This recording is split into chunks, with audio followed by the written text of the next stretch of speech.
आप सबको जय मसीह की। सुबह के समय में एक वचन अध्ययन करेंगे जो व्यवस्था विवरण के 33वें अध्याय के 29वें वचन से है। हे इज़राइल, तो क्या ही धन्य है। हे यहोवा से उद्धार पाई हुई प्रजा, तेरे तुल्य कौन है। वह तो तेरे सहायता के लिए ढाल और तेरे प्रताप के लिए तलवार है। तेरे शत्रु तुझे सराहेंगे और तू उनके ऊंचे स्थानों को रोंदेगा। पर एक अमेरिकी यात्री पेरिस में यात्रा करने के लिए गए। उन्होंने एक दुकान से बहुत ही साधारण और कम दाम वाले केरुआ हार को खरीदा।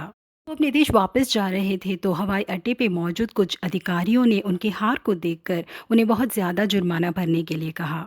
उस व्यक्ति ने सोचा कि इस साधारण सी हार के लिए ये लोग इतना बड़ा जुर्माना लगा रहे हैं करके एक दुकान में जाकर उस हार की कीमत पूछी उन्होंने।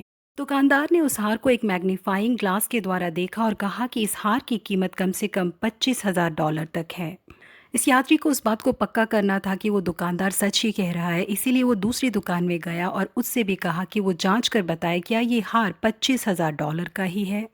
और उस दुकानदार ने कहा कि ये $35,000 की कीमत का है। उस व्यक्ति ने दुकानदार से पूछा कि आप इस हार में ऐसा क्या देख सकते हैं कि इसकी कीमत इतनी ज़्यादा है। दुकानदार ने उस यात्री को अपने नज़दीक बुलाया और उसके हाथों में जो मैग्नीफाइंग ग्लास था उसके ज़रिए उस हार को देखने के लिए कहा। यात्री ने जब मैग्नीफाइंग लेंस के द्वारा उस हार को देखा तो उसमें लिखा हुआ था कि फ्रॉम नेपोलियन बर्नबाट टू जोसेफिन। बेशक वो हार साधारण सा था, लेकिन उसमें जिस व्यक्ति का नाम लिखा गया था वो व्यक्ति बहुत ही प्रसिद्ध थे। इस वजह से उस हार की कीमत बहुत ज़्यादा हो गई। जी हाँ, प्रिय परमेश्वर के लोगों, हो सकता है कि हम आज बहुत ही साधारण व्यक्ति की तरह हो, लेकिन हम बहुमूल्य व्यक्ति बन जाते हैं क्योंकि हमारे सिरों पर हमारे परमेश्वर का नाम खुदा हुआ है। कि बच्चों के सिरों पर एक पहचान दी है उन्होंने। हम देखने के लिए भले ही साधारण लगे, लेकिन हम बहुत ही बहुमूल्य है। तो बिल्कुल भी योग्य नहीं है, हमें बहुत ही बहुमूल्य बनाते हैं परमेश्वर।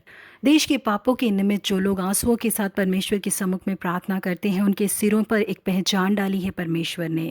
इस तरह से व्यवस्था विवरण के 28वें अध्याय में लिखा गया है कि यदि हम परमेश्वर यहोवा की सब आज्ञाओं को चौकसी से पूरा करने में चित्त लगाकर उसकी सुने, तो वह हमें पृथ्वी के सब जातियों में श्रेष्ठ करेगा।